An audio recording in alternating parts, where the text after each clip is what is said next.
Since you clicked this video, you're probably desperate for some good car mods. Well, don't worry, bro chacho, cause I'll be going over some things you've never even thought of. And some shit you didn't even know was possible. All in an effort to help make your shitbox a rocket. Ball knowledge car mod number 1.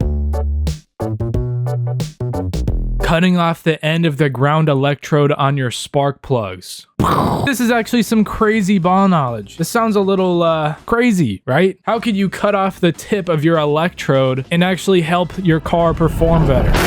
This is more of an old school tuner trick. The idea is that you get more exposure of the spark to air fuel mixture, allowing for a quicker burn time. This actually did help in older engines since they weren't designed as efficiently as new ones. Basically, you cut that curly thing right here so that the part that sparks is over on the corner thingy right here. This makes the spark sharper and awesomer. It's helpful with high boost and high compression engines since the combustion chamber is under more turbulence and not as chillaxed. But before you go cut the plugs on your N20 engine or something, just don't. Crap is engineered a lot better these days, so you'd be better off doing this mod on older engines only. Please, thank you. Ball knowledge car mod number 2. Shimming your oil pump to increase oil pressure. This is actually a pretty popular way to increase your oil pressure for free, or for like 25 cents, I guess, since most people use a quarter for this mod. It's some pretty high-tech shit. So basically, you put this coin under the spring of the oil pressure regulator. When you plop that coin there, it makes the spring stiffer, which makes the oil pressure higher. Nice! So why do people do this? High blood pressure isn't great, but high oil pressure is. This mod is helpful if you're planning on abusing your engine in something like drifting or racing where RPMs are constantly in the high end. Having high oil pressure will create a better lubricating film between the components and hopefully extend their lives. Doing this mod is definitely risky, and a better option would be to buy a performance-oriented oil pump, but it's fine if you don't want to throw money into your engine. Well, I guess this is throwing money into your engine, so I don't know what I'm talking about. Ball knowledge car mod number 3.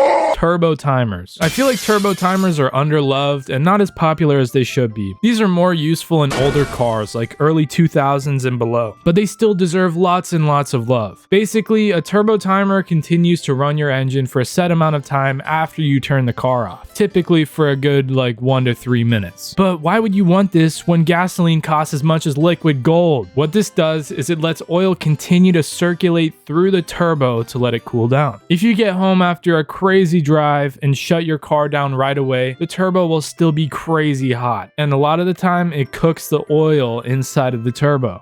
This will create a carbon buildup, which shortens the life of the turbo. A lot of new turbos are water cooled, so this mod isn't as helpful in most new cars. Oil technology has also come a long way, so it's not as prone to cooking itself. While this doesn't happen as much in new cars, it's still a very worthwhile mod, and it is a bit of a pain in the ass to install, I'm just letting you know. But they're really cool. Ball knowledge car mod number 4. Firing rings and copper head gaskets. Yeah! If you have these mods in your car, I already know you're a freak of nature, and the car you're driving is pushing crazy numbers. Firing rings and copper head gaskets are the perfect combination and almost always intended to be used together. When a firing ring is being applied to an engine block, a groove is cut around each cylinder and a steel firing ring is placed in each one, creating a metal-to-metal contact between the head and the block. The purpose of this is to prevent combustion pressure from blowing the head gasket apart. I'm looking at all of the Subaru owners right now. And adds another layer of protection, which is always good. Copper head gaskets are awesome because they can handle very high cylinder pressure since copper is so malleable. So these copper head gaskets create amazing seals for combustion and don't actually seal the water and oil passages. If your car has a firing ring and copper head gasket setup, you're probably pushing horsepower numbers in the thousands. Ball knowledge car mod number 5. Adjustable cam gears. Having a clear timing cover with some adjustable cam gears poking out is a great way to show you know ball. People with adjustable cam gears know how to get every little bit of performance out of their engines and are low-key classy about it. You'll see a lot of these on RBs, JZs, EJs, BK and F series engines, you name it, this mod is super universal, as long as your car has an engine. The benefit of these adjustable cam gears is that it helps you slow or advance the timing. You can slide it slightly forward or slightly backwards. This is super helpful because not all engines are built the same. Whether you have different intakes or exhaust manifolds, it really won't matter because you'll be able to fine tune the cam to do what your engine needs it to do. This mod really shows you know what's going on with the engine and you know how important little things can be. You're like a empath or something, I don't know. Ball knowledge car mod number 6, switching to a speed density map setup. When you switch to a manifold air pressure or intake air temp combo, then you're pretty much going from the kiddie pool to the big boy deep end. These mods show that you're getting really serious with your engine. Either you're throwing big turbos on your car and just need a more accurate way of reading your intake, or you're just looking for more reliable sensors that are going to be more accurate. The manifold air pressure sensor reads the air pressure inside of the manifold. Shocking, I know. And the intake air temperature sensor measures the intake air temperature.